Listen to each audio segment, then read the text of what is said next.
Ah oui, c'est vrai, le micro. Vous m'entendez? Yes. Oui, ok, cool. Bonsoir à toutes et à tous. Ah, ça marche. Donc ce soir, je vais vous parler d'Angular, donc après Vue et avant React. Mais déjà, voilà, je voulais remercier Meetup pour cette invitation-là. Et puis, c'est une première pour moi d'être là pour parler de, non pas de TypeScript, mais d'Angular, qui, je le rappelle, était l'un des premiers frameworks à adopter en fait TypeScript et à y contribuer aussi.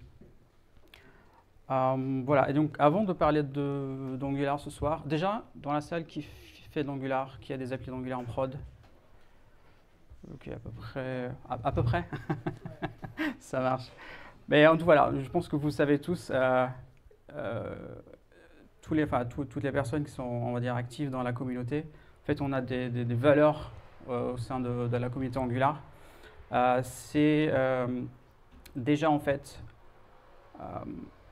créer des applications, on va dire construire des applications, créer des applications plutôt, que les gens aiment utiliser, donc agréables à l'utilisation, etc. Donc nous tous en tant qu'utilisateurs finaux, mais aussi des applications que nous, développeurs, en fait, on aime créer, donc avec tout l'outillage qu'il y a derrière, etc. Ce que je vais parler, ce que je vais présenter tout à l'heure. Et bien sûr, et surtout, l'un des plus, on va dire, le point le plus important pour nous, c'est une communauté où tout le monde se sent le bienvenu en fait. Donc c'est pour ça que on a un code of conduct en fait qu'on respecte strictement. Donc tout le monde, tous les gens, toutes les personnes actives dans la communauté respectent. Et d'ailleurs voilà, si vous êtes témoin d'un comportement, on va dire, qui est en violation de ce code de conduite, n'hésitez pas du coup à le signaler. N'importe qui dans la communauté sur internet, par email, vous pingez quelqu'un sur Twitter, enfin n'importe qui. Euh, voilà, il faut que tout le monde se sente le bienvenu ou la bienvenue pour on va dire, s'épanouir avec Angular. Par rapport à l'écosystème, effectivement, donc je le rappelle, vous le savez peut-être déjà, Angular c'est un framework. Donc en fait, c'est comparé donc à Delivery. Donc le framework, en fait, il y a quasiment tout le nécessaire pour vous aider à faire une application de A à Z. C'est-à-dire à partir du scaffolding du projet, de la génération de projet, des composants et tous les symboles jusqu'à la mise en prod, voire même maintenant jusqu'au déploiement en fait. Ce que je vais aussi parler peut-être rapidement de déploiement tout à l'heure. Par rapport, donc, vu qu'on est dans un meetup TypeScript, en fait, donc Angular, on va dire, utilise beaucoup TypeScript. Donc, d'ailleurs, je pense que même c'est plus possible de le faire en JavaScript maintenant. C'est du suicide si vous le faites. Mais en fait, c'est donc le language service qui gère tout ce qui est du coup référence de type, typage dans l'IDE. Je parle bien sûr des IDE. Mais aussi, voilà, donc il y a tout un tas de compilateurs qui ont été créés par l'équipe historique par rapport à ça pour transformer vos HTML, vos TypeScript en du code JavaScript. Je ne vais pas tous les détailler, il y a facilement moyen de faire 1 heure de talk sur chaque produit, sur chaque service. Mais ce soir, je vais essayer du coup de parler des nouveautés en fait d'Angular, en tout cas depuis les 2 dernières versions jusqu'à, on va dire, la version 9 qui va bientôt sortir. Donc, ouais, moi je m'appelle donc Wassim, je travaille chez Microsoft, je suis donc Cloud Advocate. Vous pouvez me trouver sur internet sous Manikineko, hein, je suis pas présent sur Twitter. Je fais partie de l'équipe Core Team, principalement sur les outils. En fait, on est séparé en plusieurs Core Teams, donc on est 4. Et d'ailleurs, il y a une équipe dédiée à TypeScript chez Google bon, par rapport à ça. Donc moi, je m'occupe plutôt sur tout ce qui est CLI et Bazel, dont je vais parler tout à l'heure.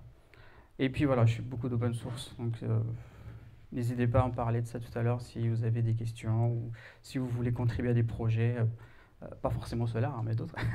Je serais ravi d'y répondre, et, enfin nous tous d'ailleurs ici. Et voilà, donc accessoirement, je suis aussi nominé en tant que GDE par Google sur Angular, Cloud GCP et Actions en Google, donc tout ce qui est chatbot. Bref. On va dire premier chapitre, le CLI. Donc, qui utilise du coup le CLI d'Angular pour générer les projets, tout ça? Cool, pas mal. C'est mieux que la dernière fois que j'ai posé la question. Je crois qu'il y avait 3 personnes. Je crois que c'était en Belgique, mais ouais. Donc, depuis la version 8.3, en fait, on a maintenant une nouvelle page d'accueil. Quand vous générez une nouvelle application, donc un nouveau projet Angular, vous aurez ceci dorénavant. Donc, fini la page avec le gros logo Angular et puis du texte moche. Voilà, donc ça, c'est sorti. C'est très agréable. Voilà, c'est tout ce que je voulais dire par rapport à ça. Je vais passer ensuite par rapport à différents API en fait, qui sont sortis depuis même la version 6, parce qu'en fait c'est important du coup pour la suite. Et j'imagine même que maintenant, si je pose la question, qui connaît les schematics Angular? Voilà, tu vois, je m'attendais à beaucoup plus que ça, mais c'est pas assez connu malheureusement, et franchement c'est très très très puissant. Alors déjà pour expliquer ce que sont les schematics, en fait quand vous utilisez le CLI, donc ng-new, ng-build, ng-generate, en fait tout ça sous le capot derrière, ça appelle en fait des commandes en fait qu'on appelle chez nous les schematics. Et donc vous avez des commandes de base, donc celles qui s'exécutent quand vous générez un composant par exemple, ng-generate component, ça va appeler du coup la schématique par défaut. Donc jusqu'avant la V6, c'était pas possible du coup de modifier ce genre de comportement. Donc vous avez toujours le même composant qui génère avec le même code CSS, HTML, TypeScript. Maintenant, en fait, on a exposé cette API pour vous permettre de modifier le comportement de ces schématiques de base, voire même d'en créer des nouvelles en fait pour vos propres usages. L'exemple que je donne régulièrement, c'est voilà, vous êtes sur un projet, vous avez vos propres guidelines, nommage de variables, je sais pas, des trucs que vous utilisez en interne. Bah, vous pouvez en fait créer une schématique ou voire modifier la schématique de base pour générer des composants avec déjà votre propre façon de travailler, on va dire, plutôt que celle de base d'Angular. Donc, pour créer, utiliser, on va dire, et manager des schématiques, en fait, il y a un CLI dédié aux schematics que vous pouvez installer. Vous pouvez l'utiliser pour générer un schematics. Et puis, derrière, vous avez du coup un squelette à partir duquel vous allez pouvoir créer votre propre logique. Et puis derrière, je ne rentre pas trop dans le détail, vous faites des npm link de base, voilà, c'est un projet Node classique, et puis derrière vous pouvez du coup les manipuler, les utiliser en dev, et une fois publié, sur npm, vous pouvez du coup utiliser la commande ng-add avec le nom de la schématique, et du coup ça va tout faire. Il y a aussi un truc que je n'ai pas mentionné dans les schematics, j'ai parlé effectivement de modifier les comportements de base, mais vous pouvez aussi tout automatiser. Il y a un file system qui est intégré, en fait, qui est abstrait par cette API-là. Et d'ailleurs, ouais, si vous voulez apprendre TypeScript, lisez le code source des schematics. Ça utilise beaucoup en fait les compilateurs TypeScript et puis pas mal d'abstractions. Mais en gros, voilà, en fait, on a un file system virtuel et on manipule tous les fichiers de votre projet et à la fin, en fait, on génère tout ça sur le disque. C'est-à-dire qu'on peut, par exemple, ouvrir un fichier, le modifier et le sauvegarder, voire créer des fichiers from scratch ou supprimer des fichiers aussi. J'avais anticipé l'arrivée des schematics il y a un peu de temps, donc j'ai créé ce site-là, ngx.tools, qui est en fait une sorte de front au-dessus d'NPM, le registre NPM, qui vous permet du coup de n'avoir que les packages Angular. Désolé pour les autres communautés. Donc plutôt que chercher sur NPM des packages, vous tombez sur tout. Là, vous aurez que les packages Angular. Et sur certaines cartes, il y a un petit triangle rouge. Ça signifie que c'est une schématique. D'ailleurs, je remercie Algolia qui nous ont gracieusement en fait donné ouvert, on va dire, le réplica du registre NPM. Ensuite, je vais parler vite, enfin je vais passer vite sur différentes API, puis vous aurez l'occasion à la fin de me poser des questions. Je reviendrai après sur chaque partie. Donc les builders, c'est une API récente, je crois depuis la V7, mais grosso modo c'est le complément des schematics. C'est-à-dire que les schematics, en fait, ça permet de vous aider pendant le développement de votre projet, c'est-à-dire voilà, on crée des nouvelles commandes pour générer du code, pour éventuellement, je sais pas, appliquer un thème par défaut, modifier les thèmes, etc., du CSS, ce que vous voulez. Mais derrière, pendant le build, il n'y avait pas d'API en fait. C'est-à-dire vous ne pouviez pas modifier le comportement du build d'Angular, ng-build. Du coup, l'équipe Toolings a créé cette API-là, dans le but, en fait, d'offrir une abstraction qui sera utilisée d'ailleurs par n'importe quel outil, même, y compris le CLI lui-même, en fait. En gros, en fait, avec les API Builders, on va pouvoir créer de nouvelles commandes qu'on va pouvoir exécuter avant ou après le build, modifier le workflow d'un build, écouter par exemple la progression du build. Si c'est un build qui prend 10 minutes, vous allez pouvoir avoir des streams en fait qui sont publiés. Et puis à côté, éventuellement dans le futur, en fait, on pourrait avoir donc, des API exposés pour des outils graphiques qu'on pourrait donc créer par-dessus le CLI d'Angular, voire des nouveaux outils communautaires, en fait, créés par la communauté. Il y a déjà quelques builders qui existent. Donc, les deux premiers sont créés par l'équipe Angular. Il y a Ionic, ils ont fait le leur aussi. Jest. Qui utilise Jest pour tester les applis Angular? Cool. Donc il y a un builder en fait, c'est principalement en fait une automatisation de l'article que la personne avait écrite. Voilà, ça permet, les schématiques et les builders permettent de faire ça aussi. Et le dernier lien en fait, du coup, c'est un blog pardon, détaillé par Hans, qui est donc le créateur de cette API là, sur Medium.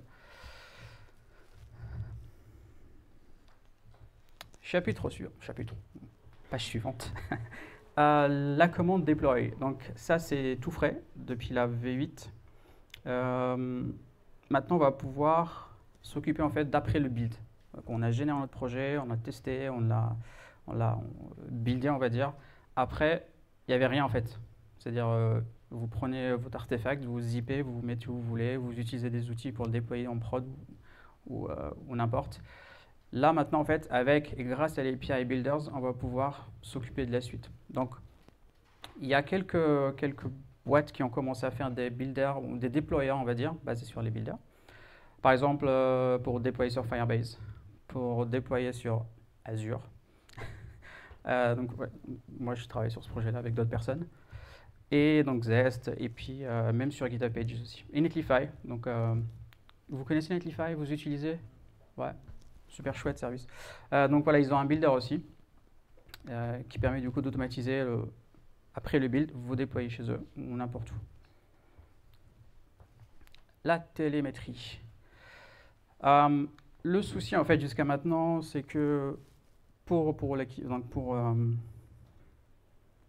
comment dire, pour avoir les stats sur l'utilisation d'Angular de manière générale, donc le framework et les outils, c'est très compliqué.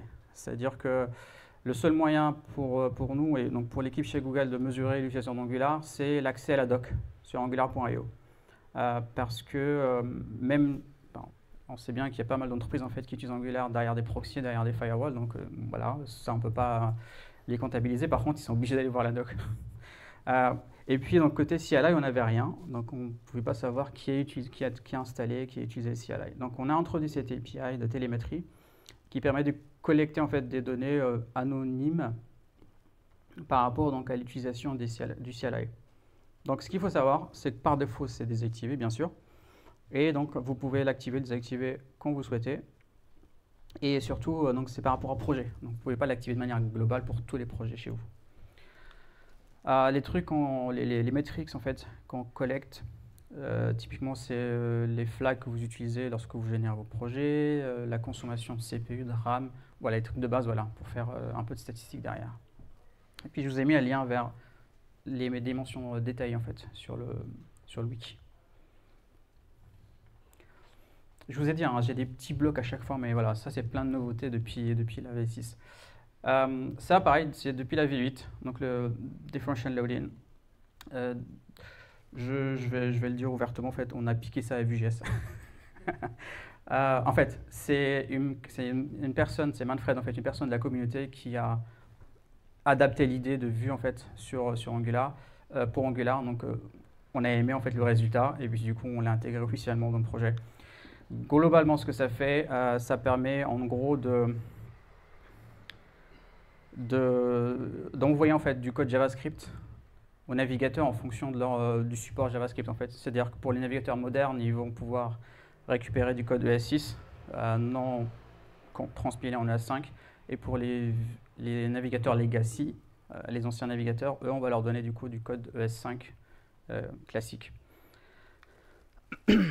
Donc, dans Angular, en fait, ça, c'est activé par défaut par le CLI lorsqu'il détecte cette configuration-là, donc qui est automatiquement générée comme ceci. Mais si vous la modifiez, typiquement, si vous enlevez ici ES 2015, bah là, vous n'allez pas avoir en fait de differential loading qui va être généré pour vous.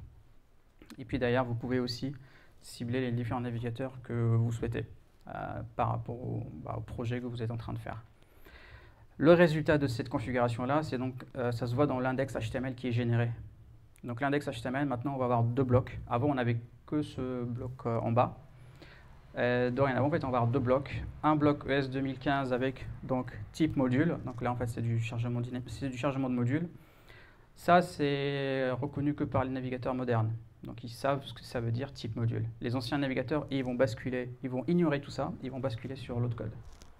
Et donc comme ça, vous allez pouvoir en fait accélérer vachement le temps de chargement de vos pages et aussi réduire aussi la taille des fichiers qui sont générés.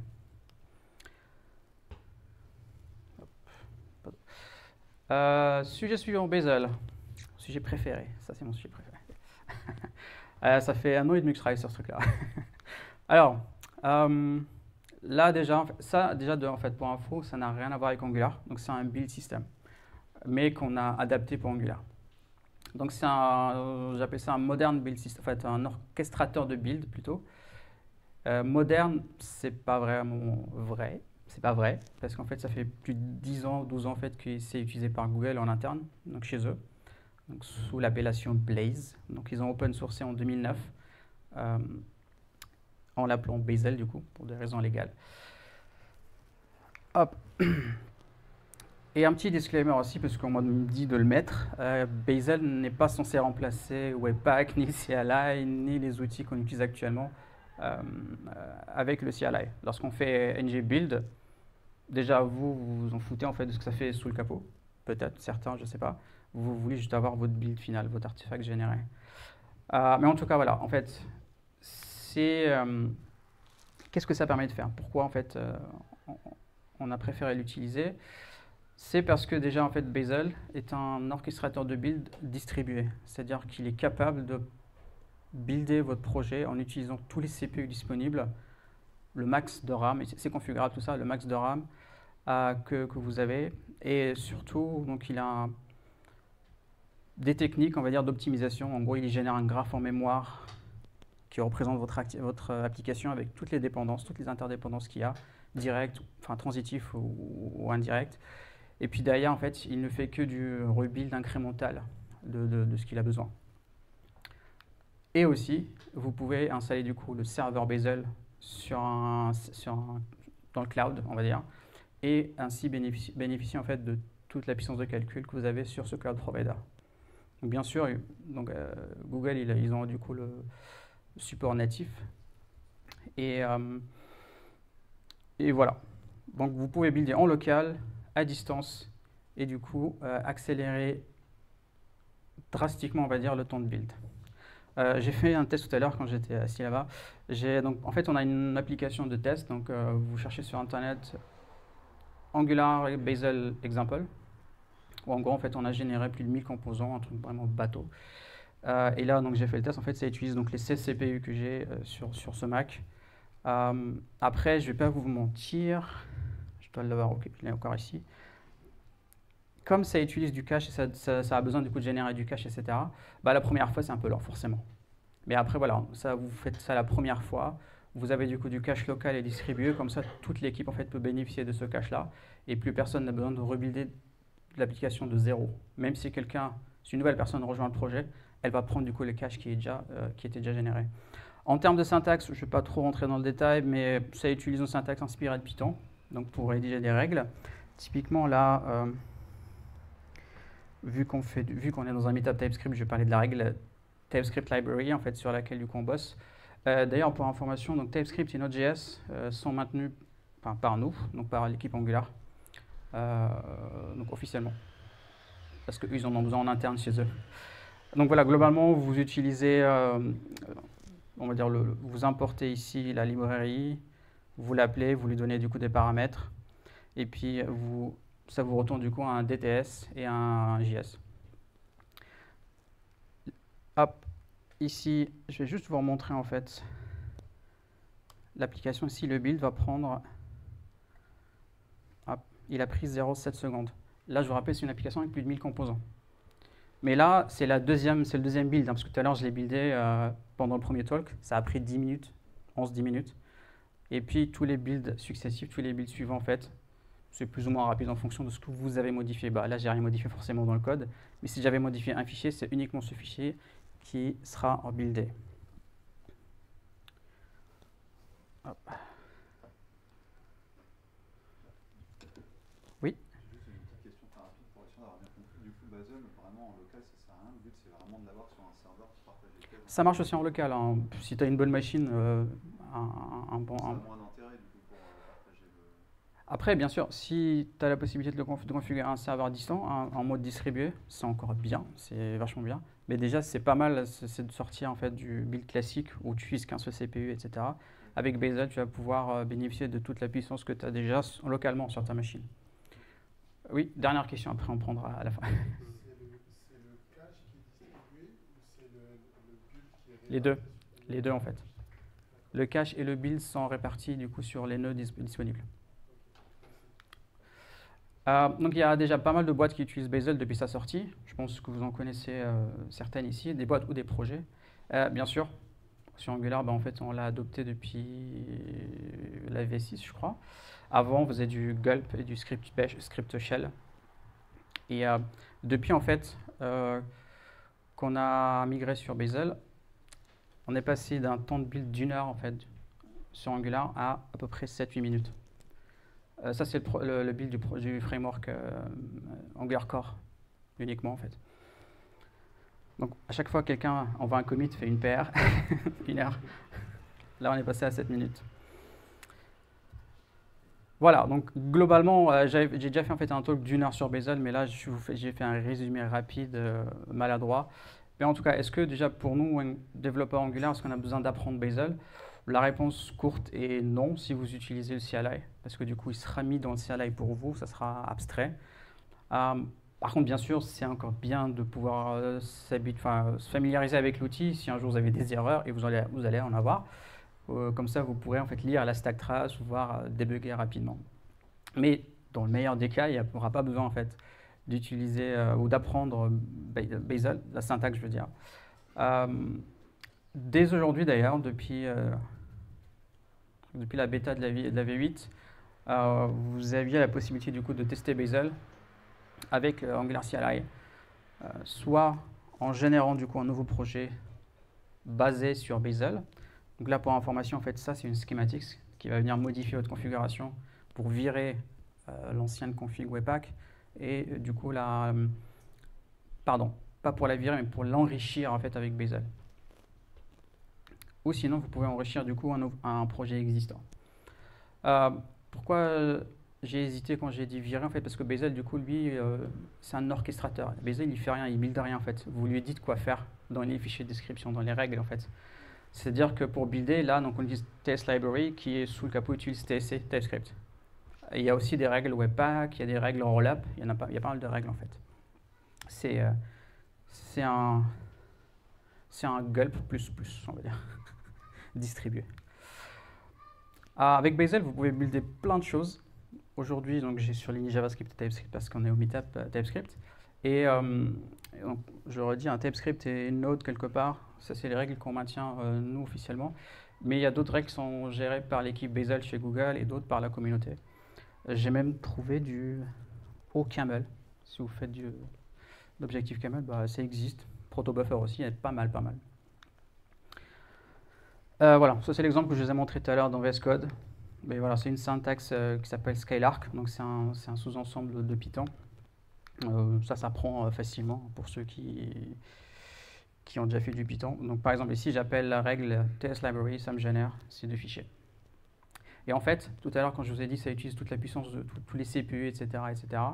Imaginez tsLibrary fois 800 fois, donc 800 nœuds distribués dans le cloud pour builder votre projet. Donc tout ça en parallèle en fait. C'est pour ça qu'on est passé d'1 heure à 7 minutes sur Angular. Voilà, donc je vous ai mis le titre en fait de l'autre talk que je présente sur Bazel. Je pense que j'ai pas mis le lien, je le mettrai tout à l'heure sur Twitter. Allez, on passe à autre chose. Je ne regarde pas du tout le timing, hein, donc j'espère être dans les temps. Angular Element. Donc ça, c'est notre solution, on va dire, pour résoudre les problèmes de Web Component dans Angular. Même si moi, je trouve que ça fonctionnait plutôt bien dans Angular par rapport à AngularJS. J'avais fait d'époque à l'époque, quand j'étais consultant pour des clients, où je mettais du coup d'Angular, du Polymère, du React, même du Vue, etc. Et ça fonctionnait plutôt bien avec un minimum d'efforts pour binder en fait les properties, etc. Mais sous le capot, c'était pas des web components standards au sens du terme en fait, au sens propre du terme. Mais globalement, qu'est-ce qu'on entend par un standard web component? Un standard web component, c'est 4 standards, on va dire. Et celui qui nous intéresse dans Angular et dans Angular Elements, c'est les custom elements. C'est le fait de pouvoir créer des éléments HTML personnalisés, comme ce qu'on a eu historiquement avec vidéo, article, tout ça, input, tout ça. Mais globalement, avec Angular Elements, vous allez pouvoir utiliser en fait votre savoir-faire en Angular, toutes les connaissances que vous avez. Et c'est au moment du coup de la compilation que vous allez dire au compilateur, génère-moi maintenant Web Component que j'ai codé en Angular. Ça veut dire que pour le navigateur, lui, il voit un custom element, mais dedans, en fait, ça a été codé avec l'API Angular. Là, voilà, donc ça tient à peu près en un seul slide avec un composant bidon qui fait rien, donc pop-up. Vous appelez cette API, donc create custom element, ça vous retourne du coup l'élément que vous enregistrez avec la méthode define du navigateur. C'est magique. Waouh. Ouais. Voilà, c'était rapide, il n'y avait que ça à faire en fait. Donc voilà, donc dorénavant en fait, vous n'avez plus d'excuses, sauf si un petit bémol quand même, c'est que vous allez du coup pouvoir créer plein d'autres components si vous souhaitez, les utiliser dans des applications Angular. Par contre, pour l'instant, je ne vous recommande pas de les utiliser avec d'autres frameworks. C'est en cours en fait de faisabilité, mais pour l'instant, vous allez avoir des web components un peu lourds, on va dire, si vous voulez les utiliser ailleurs. Ça va bientôt changer avec la V9 et avec la V10 après. Web Workers. Qui a déjà utilisé les Web Workers avec Angular? Ouais. Ok. Tout court. Web Workers, ok, bon, ça marche. Franchement, utilisez-les si vous faites des applications un peu gourmandes en calcul. Déjà, en manière native dans le navigateur, l'API est assez simple. Vous créez en fait en gros des threads séparés pour faire vos calculs et après récupérer le résultat pour ne pas bloquer en fait le seul et unique thread que vous avez dans le navigateur. Avec Angular et le CLI, c'est encore beaucoup plus magique que ça, on va dire. Mais je voudrais quand même préciser que dans Angular, en tout cas, ce n'est pas Angular qui tourne dans un web worker. En fait, c'est votre code à vous. C'est votre calcul qui tourne dans un web worker. Le CLI, maintenant, en fait, vous pouvez générer un web worker par rapport à un composant. Imaginons que vous avez un composant qui traite des montants de bourse, je ne sais pas quoi, toutes les X millisecondes. Si vous voulez faire des calculs du coup sur ça, mais en dehors pour pas bloquer les animations et tout ça que vous avez dans votre page web, dans votre composant principal, vous pouvez du coup déléguer ces calculs dans un web worker et après communiquer avec ce web worker là via du messaging. Donc lorsque vous exécutez cette ligne de commande, donc le CLI vous génère un un web worker dans lequel vous n'avez plus qu'à mettre votre logique métier en fait. Donc vous n'avez plus en fait besoin de configurer, manipuler, etc. les appels. Vous avez le fichier qui se trouve à côté du composant principal. Et après, il n'y a plus qu'à. Dans certains slides, en fait, je vous ai mis des liens vers la doc pour plus d'informations.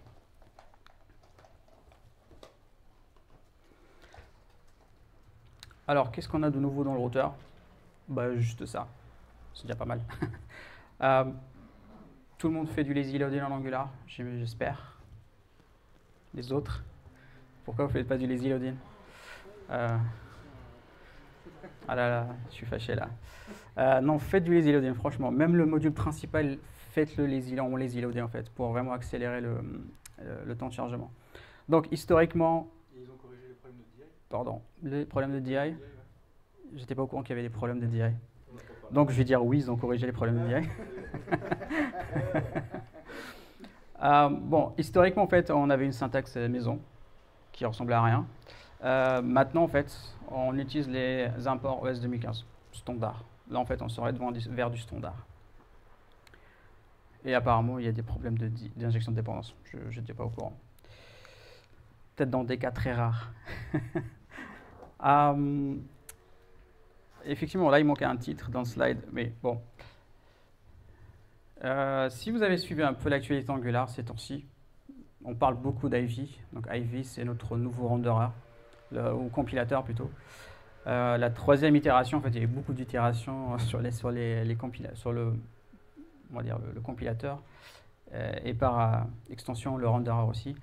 Donc ça, c'est la nouvelle implémentation qui nous promet en fait pas mal de choses. Commencer par des stack traces plus lisibles, c'est-à-dire qu'on va pouvoir facilement comprendre ce qui se passe quand il y a une erreur. Je me rappelle, en fait, c'est pénible en fait, quand il y a une erreur dans un composant de comprendre qu'est-ce qui n'a pas marché, etc. Ouais. Donc avec ça, normalement, la stack trace va être plus courte et plus directe, en tout cas sur le composant qui a provoqué l'erreur. Bien sûr, ça sera donc beaucoup plus léger. Donc, en fait, pour information, c'est une réécriture from scratch. En fait, de zéro, ils ont en gros recommencé, en fait, l'équipe framework a recommencé de zéro la façon et en fait, la manière dont on compile votre code HTML, les templates, en JavaScript. Mais surtout, le plus important quand même, c'est que c'est resté quand même non-breaking changes. Enfin, il n'y a pas de breaking changes. Parce que chez eux, enfin chez Google, de mémoire, il y a plus de 6000 produits en fait qui utilisent Angular 2 et plus. AngularJS, n'en parlons même pas. Il y a plus, je crois que c'est 20 000 applications internes, des petits produits, etc. Et c'est-à-dire en fait qu'à chaque fois qu'il y a un bug quelque part, c'est quelqu'un de l'équipe Angular qui va les aider pour résoudre des problèmes. Donc c'est pour ça que les PR mettent du temps à émerger, les commits, etc. Et surtout, le nouveau renderer, ils avaient comme obligation de ne pas casser l'existant, ou au moins de réduire, voire s'il y a besoin, créer des outils automatiques en fait, pour la migration. Pour l'instant, on n'en a pas besoin. Bref. Et donc voilà, en fait, pareil, Ivy, donc c'est une nouvelle réécriture du renderer. Il y a facilement en fait besoin d'une heure pour expliquer comment ils ont fait, etc. L'équipe core. Pour l'instant, c'était donc depuis la V8, on pouvait l'utiliser, le tester en tout cas avec un flag. Donc, lorsque vous générez une application NGNew, MyApp, il fallait mettre --enable Ivy pour avoir du coup la nouvelle implémentation et la tester. Normalement, le dernier chiffre que j'ai vu, que j'ai pas eu le temps de mettre sur les slides, il me semble que c'était plus de 98% des tests qui sont verts en interne. Maintenant, le problème chez Google, en fait, en interne, c'est qu'ils n'utilisent pas les mêmes librairies que nous. Enfin, nous, je veux dire, quand on utilise des librairies développées par des personnes, etc., forcément, ces gens-là n'ont pas le temps de migrer sur la dernière version d'Angular ou d'utiliser des dépendances qu'on ne maîtrise pas. Et donc, s'il y a des risques avec Ivy, ça viendrait de là, en fait, de ces librairies tierces. Pas forcément du framework lui-même, mais des librairies tierces. Mais de toute façon, s'il y a le moindre bug, je vous invite en fait à créer un issue sur ça et puis en parler sur GitHub. Donc pour ce soir, donc rapidement en fait, on a parlé de ces sujets-là. Donc comment utiliser les schematics et les builders pour améliorer en fait la façon d'utiliser CLI et étendre en fait par rapport à vos besoins. Franchement, si vous dans vos projets respectifs vous faites souvent la même chose, c'est-à-dire générer des composants, aller dans l'HTML, rajouter des divs, j'en sais pas, des trucs, modifier le CSS chaque fois, automatiser tout ça avec les schematics. Ça vous prendra peut-être 2 jours à comprendre comment ça marche et tout, c'est pas grave, mais derrière, vous allez en gagner mais des minutes et des minutes, voire des heures en fait, sur, on va dire, sur 2-3 ans de projet. Pour les builders, je sais pas, souvent on dépose souvent chez les enfin, en interne, même en FTP, vous faites un builder qui fait ça, ça se tente. Franchement, si vous le faites, pinguez-moi sur Twitter, je serais ravi du coup de partager. Bazel, donc j'ai parlé rapidement de Bazel.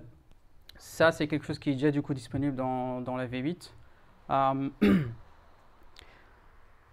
Alors en fait, Bazel, donc, c'est l'orchestrateur de build agnostique. Nous, on l'utilise dans Angular, mais il y a plein de gens qui l'utilisent pour d'autres technos, Android, C#, enfin bref, pas mal de choses.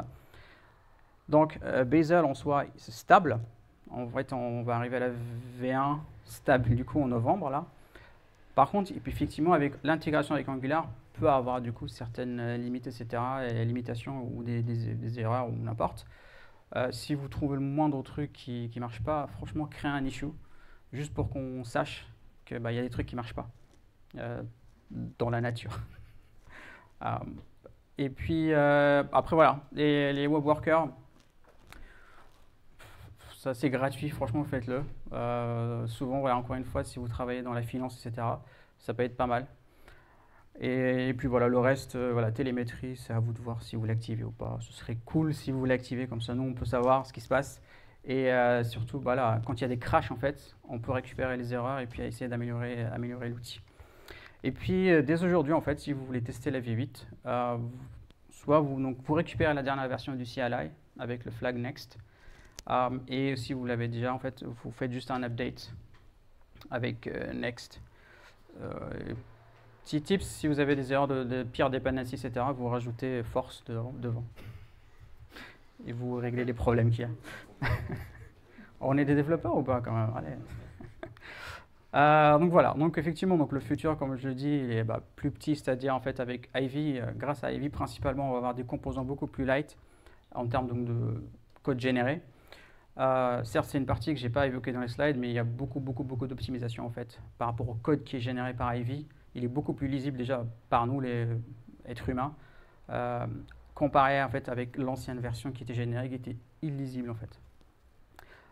Faster, donc encore une fois avec au runtime, donc avec Ivy, donc qui nous promet des temps de, on va dire j'allais dire recompilation beaucoup plus rapide, mais aussi pendant le build time avec Bazel principalement. Et puis easier dans le sens où on pourra du coup intégrer en fait Angular avec d'autres frameworks, en fait, s'ouvrir à d'autres communautés s'il y a besoin. Et puis en fait embrasser à 100% les standards. Donc voilà, donc, 30 minutes peut-être pour moi, donc c'était plus. Ah merde. Et en plus j'ai enlevé une trentaine de slides. Désolé. Donc voilà, donc merci à toutes et à tous, et puis je suis encore là toute la soirée pour des questions.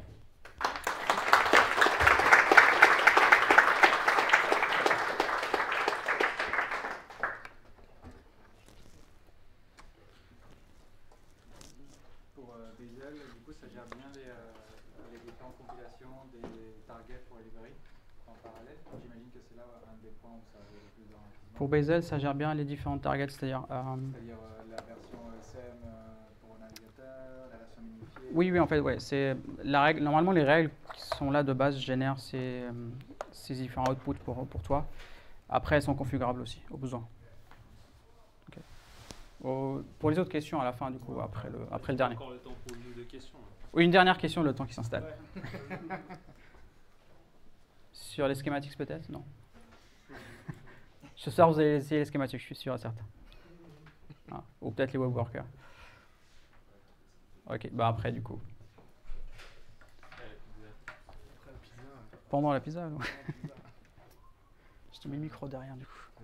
Ah, ça, ouais. J'ai oublié que tu oublies, t'inquiète. Merci. Yes, merci. 40 minutes.